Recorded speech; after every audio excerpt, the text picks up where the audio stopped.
Hi, എല്ലാവർക്കും നമസ്കാരം. അപ്പം നമുക്ക് കാറ്റത്തെ കിളിക്കൂടുന്ന സീരിയലിൽ നിധിയുടെയും സുധീഷിൻ്റെയും ഇന്നത്തെ നല്ലൊരു കഥ കേട്ടാലോ. എൻ്റെ ചാനൽ ആദ്യമായി കാണുന്നവരാണെങ്കിൽ ഒന്ന് സബ്സ്ക്രൈബ് ചെയ്യണേ, വീഡിയോ ഇഷ്ടപ്പെടുവാണെങ്കിൽ ലൈക്ക് ചെയ്യണേ, കമൻറ്റ് ചെയ്യണേ. അങ്ങനെ നമ്മുടെ നിധി സർട്ടിഫിക്കറ്റ് മേടിക്കാനായിട്ട് ശ്വേതയുമായി കോളേജിലോട്ട് വന്നു. ആ സമയത്ത് സ്റ്റാഫ് റൂമിൽ കയറി സംസാരിക്കുകയാണ്. അപ്പോൾ അവിടുത്തെ പ്രിൻസിപ്പൽ ലീവാണ്. അപ്പോൾ പറയും, നിധി ഇന്ന് പ്രിൻസിപ്പൽ ലീവാണ്, അതുകൊണ്ട് നീ ഇന്ന് അത് നടക്കത്തില്ല. അതുകൊണ്ട് നിങ്ങളുടെ കല്യാണം പോലീസ് സ്റ്റേഷനിൽ വെച്ച് രജിസ്റ്റർ ചെയ്തുകൊണ്ട് തന്നെ നീ ആദ്യം പോലീസ് സ്റ്റേഷനിൽ ഒരു പരാതി കൊടുക്കണം. അതിനുശേഷം ഞാൻ ഇവിടുന്ന് ഒരു ഫോം തരാം, അത് ഫില്ല് ചെയ്ത് ഇവിടെ ഏൽപ്പിക്കണം. കുറച്ച് പ്രൊസീജിയറുണ്ട്, അതിന് ശേഷമേ സർട്ടിഫിക്കറ്റിന് അപ്ലൈ ചെയ്യാൻ പറ്റത്തുള്ളൂ എന്ന് പറയുന്നു. അത് മേഡം ഒരുപാട് താമസം എടുക്കത്തില്ല, കുറച്ച് താമസം എടുക്കുമെന്നൊക്കെ പറയുന്നു. അതിനുശേഷം ശ്വേതടുത്ത് പറയുന്നു, എനിക്ക് വാ നമുക്ക് ക്യാൻറ്റീനിൽ ചായ കുടിക്കാൻ തന്നെ പറയും. വേണ്ടടി, എനിക്ക് HOD ഒന്ന് കാണണം. എനിക്ക് ശരിയെന്ന് പറഞ്ഞുകൊണ്ട് ശ്വേത നിധിയെ യാത്രയാക്കിയിട്ട് അങ്ങ് പോകുന്നുണ്ട്. നിധി കാറിനെടുത്തോട്ട് വരുന്ന സമയത്ത് പെട്ടെന്ന് സഡൻ ബ്രേക്ക് ഇട്ടാണ് അരുണിൻ്റെ വണ്ടി നിധിയെ ഇടിച്ചില്ലെന്നുള്ള മട്ടിൽ അവിടെ ഒന്നിക്കും. ശബ്ദം കേട്ടോടെ പെട്ടെന്ന് നമ്മുടെ ഭാസ്കരൻ കാറിൽ കിടന്ന് ഉറങ്ങുമായിരുന്നു. കാറിൽ നിന്ന് എഴുന്നേക്കും.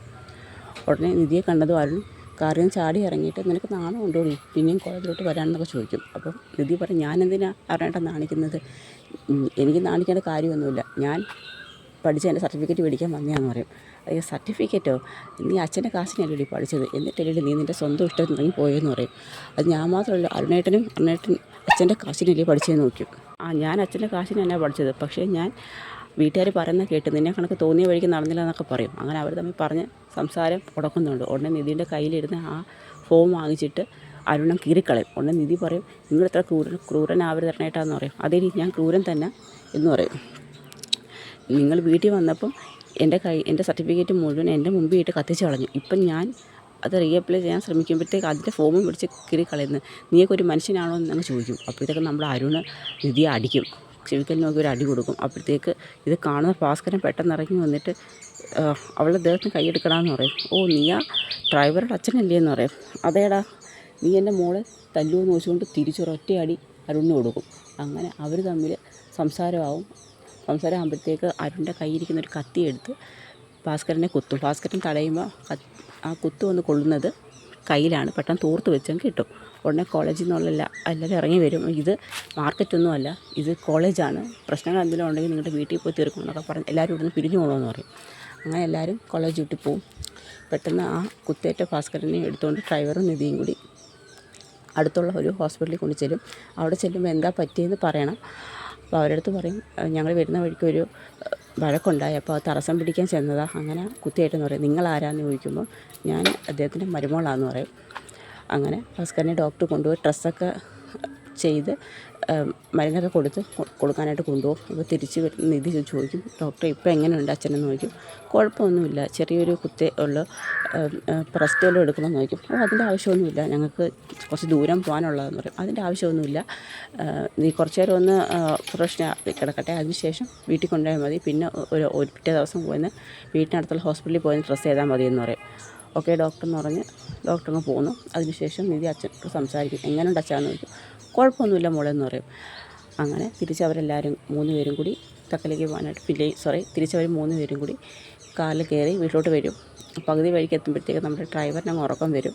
അപ്പോൾ ഡ്രൈവർ ഭാസ്കരൻ ചോദിക്കും, നിനക്ക് ഉറക്കം വരുന്നോടാ, ഉച്ചയ്ക്ക് നല്ല ബിരിയാണി ഏരിയ കഴിച്ചതെന്ന് പറയും.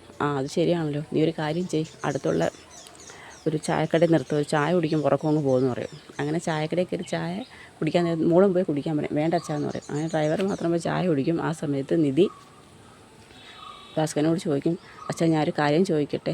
എന്താ മോളെ, അത് സുധീഷിൻ്റെ അമ്മ അച്ഛൻ കൊന്നിട്ട് ജയിലിൽ പോകുന്ന പറഞ്ഞാൽ സത്യമാണോ എന്ന് ചോദിക്കും. ജയിൽ പുള്ളി, അതെ ഞാനൊരു ജയിൽ പുള്ളി തന്നെ, അതുകൊണ്ട് ആങ്ങളെടുത്ത് കരുതിയിരുന്നോളാൻ പറയും. നിധിയൊക്കെ പേടിക്കും. തിരിച്ച് ഇവരെ കാണാത്തതുകൊണ്ട് സുധീഷിന് ഭയങ്കര ടെൻഷനാണ്. സുധീഷ് ഫോൺ വിളിക്കുമ്പോൾ കിട്ടത്തില്ല. അതിനുശേഷം ഹരീഷും നികേഷും അങ്ങോട്ട് വരും. എന്താ സുധീഷ് ചേട്ടാ, അല്ലടാ നിധി പോയിട്ട് ഇത്ര നേരമായിട്ടും കാണുന്നില്ല. അതേ, ഒരു ആവശ്യത്തിനായിട്ട് ഏട്ടത്തിൽ പോയേക്കുമല്ലേ, പെട്ടെന്ന് തിരിച്ച് വരും സുധീഷ് ചേട്ടാന്ന് ഹരീഷ് പറയും. നികേഷ് പറയും, സുധീഷ് ചേട്ടൻ ഓരോട് കള്ളമൊക്കെ പറഞ്ഞുകൊണ്ടായിരിക്കും ഇത്ര പേടിയെന്ന് പറയും. നീ പോടാ എന്ന് പറയും. അപ്പോഴത്തേക്ക് കാറ് വന്നങ്ങ് നിൽക്കും. ഉടനെ എന്ത് പറ്റി നിധി, വിളിച്ചിട്ട് കിട്ടിയതുമില്ല, ഒന്നുമില്ലെന്ന്, അത് വെച്ച് താമസിച്ച് പോയെന്ന് പറയും. ഭാസ്കരൻ്റെ മുറിവാരും കാണുന്നില്ലല്ലോ. അപ്പോഴേക്ക് പറയാമെന്ന് പറഞ്ഞാൽ എല്ലാവരുടെയും അകത്തോട്ട് കയറും. ഇതിൻ്റെ മുഖത്തൊക്കെ ക്ഷീണം കണക്ക് തോന്നും. അകത്തോട്ട് കയറി കഴിയുമ്പോഴത്തേക്ക് ഭാസ്കരനോട് അങ്ങോട്ട് വരും. അപ്പോഴത്തേക്ക് ഡ്രൈവറോട് ചോദിക്കും, എന്താ പറ്റിയത്. അപ്പം ഡ്രൈവർ അവിടെ കോളേജിൽ നടന്ന വിവരങ്ങളൊക്കെ പറയുന്നുണ്ട്. അവിടെ നിധിയുടെ ചേട്ടൻ അരുൺ വന്ന കാര്യവും അവിടെ വെച്ച് സംസാരം ഉണ്ടായതും നിധിയെ അടിച്ചതും ഭാസ്കരൻ അരുണിനെ അടിച്ചതും കുത്തിയതും എല്ലാം പറയും. അപ്പോഴെല്ലാവരും ഭാസ്കരൻ്റെ കയ്യിലെ മുറിവ് കാണുന്നത്. അപ്പം സുധീഷ് ഓടിച്ച് ചെന്നിട്ട് എന്ത് പറ്റിയേച്ചാന്നൊക്കെ ചോദിക്കും. ആ കുഴപ്പമൊന്നുമില്ല, ചെറിയൊരു കുത്തേ ഉള്ളെന്ന് പറയും, പ്രശ്നമൊന്നുമില്ല. ഇതൊക്കെ നമ്മുടെ ഭാസ്കരൻ എന്ത്. അങ്ങനെ ഭാസ്കരനെ കൈയൊക്കെ ഇങ്ങനെ നോക്കും. അച്ഛക്ക് ഞങ്ങളെ എന്താ വിളിക്കാഞ്ഞേ, എന്നെ എന്താ വിളിക്കാഞ്ഞേന്ന് നിധിയെടുത്ത് ചോദിക്കും. അപ്പം നികേഷേട്ടൻ പറയും, പിന്നെ സുധീഷേട്ടനായിരുന്നെങ്കിൽ ആ സമയത്ത് അടിയും കൊണ്ടുകൊണ്ട് പോകുന്നേനെ, അച്ഛനായതുകൊണ്ട് വലിയ കുഴപ്പമൊന്നുമില്ലെന്നൊക്കെ പറയും. നികേഷ് ഇടയ്ക്കിടയ്ക്കിട്ട് സുധീഷിനായിട്ട് കളിയാക്കുന്നുണ്ട്. അതിനുശേഷം നിധി അലാറമൊക്കെ സെറ്റ് ചെയ്ത് വെച്ചേക്കും മരുന്ന് കൊടുക്കാനായിട്ട്. കുറച്ച് കഴിയുമ്പോൾ അലാറം അടിക്കുമ്പോൾ നികേഷ് എന്തായിട്ടത്തെ അലാറമൊക്കെ അടിക്കുന്നത്, അത് അച്ഛന് മരുന്ന് കൊടുക്കാനായിട്ട് അലാറം സെറ്റ് ചെയ്തതാന്ന് പറയും. അങ്ങനെ കുടിച്ചെന്ന് മരുന്നൊക്കെ കൊടുക്കും. എനിക്കിപ്പോൾ മരുന്നൊന്നും വേണ്ട, ഭാസ്കരന് പൊതുവെ മരുന്ന് കഴിക്കാനൊക്കെ മടിയാണ്. അപ്പം നിധി അതൊന്നും പറഞ്ഞാൽ പറ്റത്തില്ല, മുറിവ് ഉണങ്ങണമെന്നുണ്ടെങ്കിൽ ഡ്രസ്സ് ചെയ്തേക്കൊരു മരുന്ന് കഴിക്കണം എന്നൊക്കെ പറയും, ഇച്ചിരി പീഡിപ്പിക്കുകയൊക്കെ ചെയ്യും.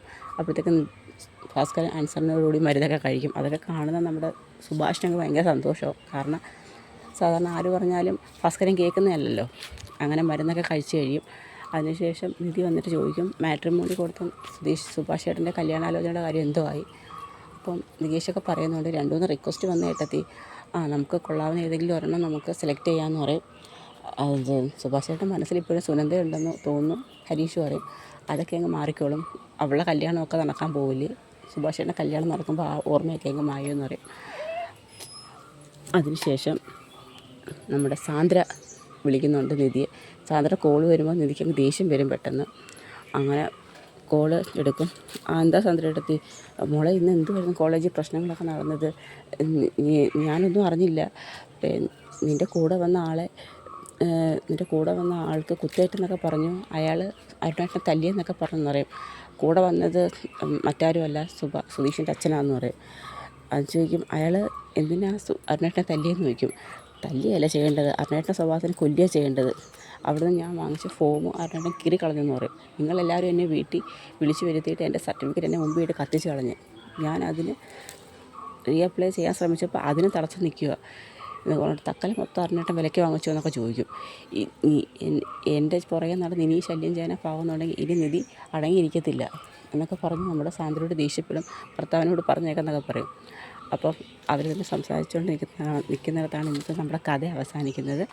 അപ്പം ഇനി നിധി സർട്ടിഫിക്കറ്റുമായിട്ട് മേടിക്കാൻ ചെല്ലുമ്പോൾ ഇനിയും അരുണ് തടസ്സം പിടിക്കാൻ ചെല്ലുമോ? അവിടുത്തെ ഒരു സ്റ്റാഫാണല്ലോ അരുണിനെ വിളിച്ച് പറഞ്ഞത്, സ്റ്റീഫൻ എന്ന് പറയുന്നത്. അപ്പോൾ അയാളെ മുഖേന ഇനി എന്തെങ്കിലും പ്രശ്നങ്ങളുണ്ടാക്കുമോ? അപ്പോൾ അതിൻ്റെ വരും വിശേഷങ്ങളൊക്കെയാണ് നമ്മളിനി കാണാൻ പോകുന്നത്. അപ്പോൾ വീഡിയോ ഇഷ്ടമായ എല്ലാവരും സപ്പോർട്ട് ചെയ്യണം. അപ്പോൾ ഇന്നത്തെ കഥ ഇവിടെ അവസാനിക്കുന്നു. എല്ലാവർക്കും ഒരു ശുഭദിനം നേരുന്നു. നന്ദി.